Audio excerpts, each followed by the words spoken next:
Today I'm going to show you guys how to make an AFK money farm in Terraria. And there's a lot to unpack here, so let's get started. First of all, you're going to need this structure here. You're going to need the slime staff. You could use other summoner weapons as well, but I find the slime staff to be the best. And you just need to put the slime onto these Arapaima here in order to collect money. As you can see, I'm not getting any money and I'm only doing a very small amount of damage. That's because you need to get the lucky coin. You equip the lucky coin and now we're going to start collecting money. The lucky coin is collected from the pirate invasion. Now, the way this works is we have an upside down mob farm in the ocean. I'm going to build one for you in a few moments. And you are going to have a bed of grass seeds, jungle grass seeds, on the bottom of the ocean. That's going to make these guys spawn. They only attack you if you're in the water. So you have to have a little platform here so that you can stand on it and you can have your head above the water. If you make this correctly, your head will be above the water. And if there's a little bit too much water in here, just use a bucket to throw out some of the water and throw it overboard. But you can stand here for as long as you want and collect money. I also have a graveyard here, as you can see, 6 to 7 gravestones. And the reason why you have a graveyard is during the daytime, you want less critters like seagulls to spawn. You only want nighttime enemies to spawn. And to get nighttime enemies only, you need a graveyard. Now, you might get the odd raven who can actually hurt you a little bit, but in general, you should be fine. You won't have to worry about keeping too close of an eye on the mob farm. You might get the odd hopping jack as well, or the odd demon eye, but mostly you're going to get the Arapaimas. I also use a water candle to increase spawn, and as you can see, I'm gaining money nicely. You have a 100% chance of getting some coins using the lucky coin, and you're going to get a very high chance you're going to get copper coins. You have a smaller chance of getting gold coins, and then you have a small chance of getting silver coins as well. Sometimes the hopping jacks can get through your defenses as well, so be careful. And as you can see, we even have wandering eyes here as well. So I'd recommend that you keep an eye on the screen when you're doing this, so that you're not completely AFK. And if something does manage to get in, just give it a quick kill with whatever weapon you have. But in general, you should be fine, and I'm going to show you how to get all of these parts as well. Let me just show you down below.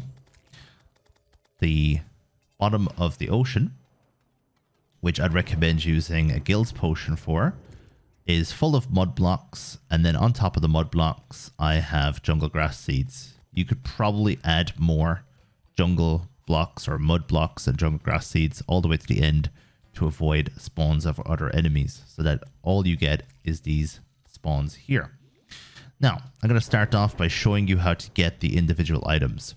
So the slime staff I'll show you first is set up a slime farm. I'll show you how to do that in another video. And when you set up the slime farm, pretty much just sit here and wait until the slime staff spawns. You can use a summon to make this quicker if you like, and if you are using the lucky coin, unfortunately, because these enemies are not naturally spawned, you won't gain any coins, just gel and slime staff. Second thing you want to do is you want to put the dryad into a mushroom house. Now you can do that in a naturally occurring biome, or you can do that in your own biome as well. And you want to buy some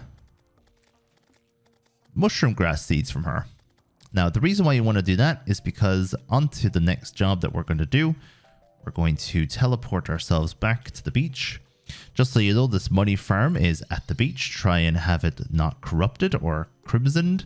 And also try and use, obviously, the beach that is the clearest. So this beach is completely clear. We're going to go down here.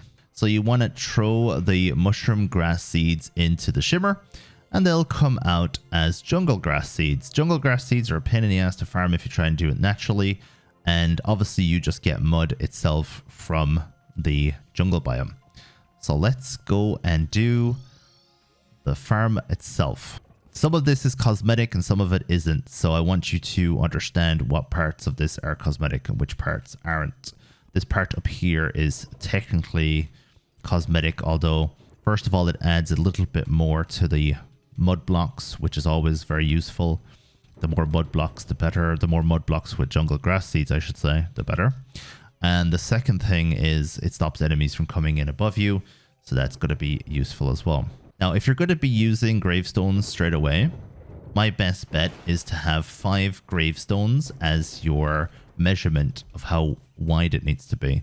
So if I take all these gravestones with me, as you can see, now we're back into daytime, which means we're going to get normal daytime enemies. However, if I put these gravestones back down here, it'll turn back into a grave biome, and I won't get these slimes, and I won't get loads of seagulls coming in. So we're going to do 1, 2, 3, 4, and 5. And that is when we know that we need to start going down with our mud blocks. So it's 5 tombstones across. And then in the middle, we're going to have 1, 2, 3, 4. And you can widen that if need be. It's not 100% necessary to have it perfect yet. And all of this can be adjusted, of course. Hopefully you have a good hook for this, because the hooks can be important when it comes to actually making these useful. And then we are going to go and make just this little rectangle here. The reason why we're doing this little rectangle here is for measurement purposes. If it looks like it's too short, then you should probably add 1 more down. But for now, it looks fine. And we're just going to go into the middle of this here.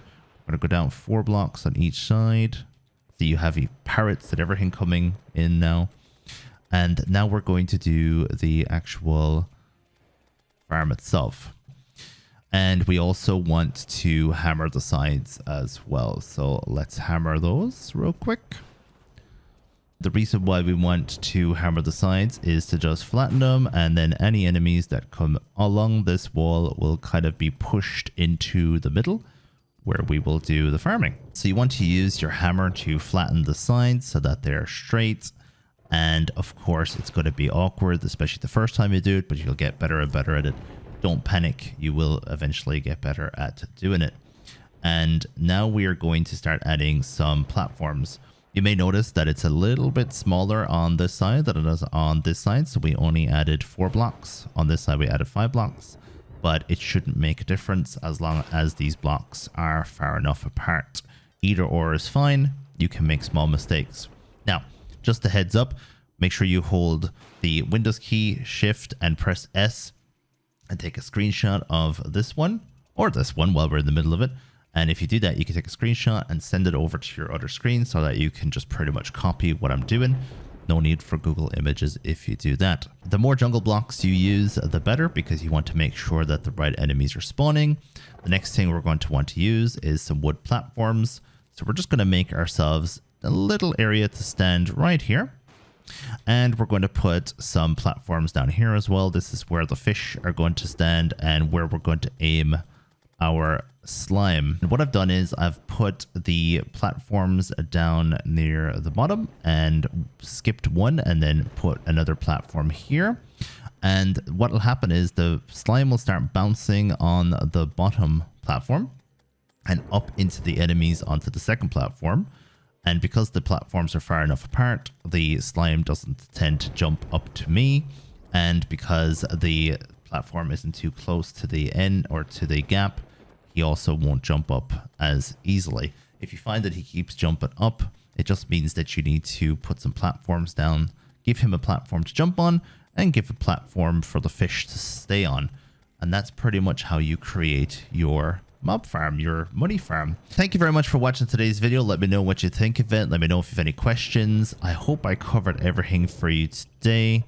And just give me a heads up if there's any other things that you would have done as well. Thank you very much one last time and enjoy the rest of your day.